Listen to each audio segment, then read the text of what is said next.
Hello everyone, Dr. Alex Hernandez, the chiropractor here in North Bergen, and today we're going to talk about carpal tunnel syndrome. Let's understand what the carpal tunnel syndrome is, what the symptoms are, what causes it, and then what we can do for it. So let me start first out with what the carpal tunnel is.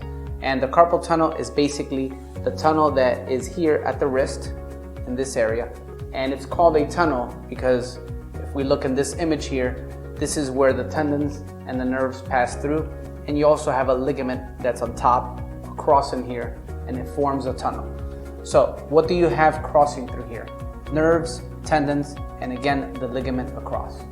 Now when people say I have carpal tunnel syndrome, what do they mean? All right, what they mean is they can experience pain at the wrist, whether it's in this area, whether it's in this area. That's the number one symptom. The second symptom is they feel this kind of numbness or tingling sensation in the tunnel, and that's because the nerves are being compressed. There's two main nerves. You got the median nerve and you got the ulnar nerve, and those two nerves, once they're compressed, you can get that sensation of numbness or tingling or some electric shock type of symptom. Now, another top symptom is people feel weakness in the wrist. They're unable to grab a cup of coffee and hold it.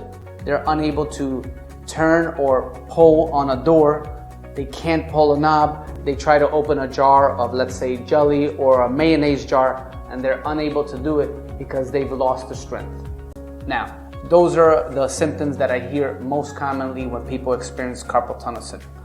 Let's talk about a couple professions that cause this kind of carpal tunnel symptoms, and we're going to look at people that are working a lot on the keyboard. We're going to look at people that are sewing.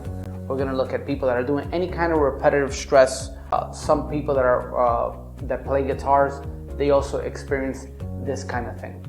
So if you have these kind of symptoms, now the question is, where is this coming from? And there are a few reasons of where and why you're getting the carpal tunnel symptoms. The first one, the most obvious one, is obviously you're having the pain here, you're experiencing it here, but that's not the entire story. These nerves may be trapped elsewhere. They could be trapped in your elbow. They could also be having trapped in your neck. So you got to look at the entire highway of this nerve, as I like to call it. So from the root of the nerve in the neck, down through the elbow, all the way into your wrist. So if the issue is something from a pinched nerve in your neck, yes, you're going to get numbness and tingling down the hands, and you may confuse that for a carpal tunnel issue. The second one is your muscles and tendons here at your elbow and at your wrist. So you may have a tendon issue, what we call a tendinopathy, a tendinosis in this area, which could also be compressing the nerves, thereby creating the carpal tunnel syndrome. So you have to get this diagnosed properly. You have to look at what is causing these symptoms.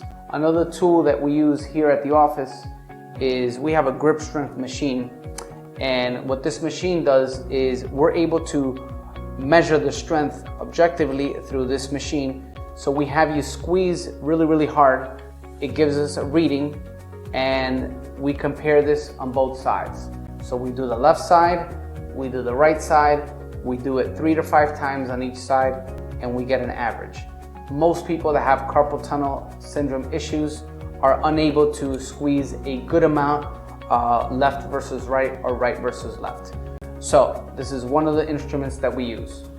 Now, if you are experiencing this kind of symptoms, I would suggest get yourself a professional evaluation.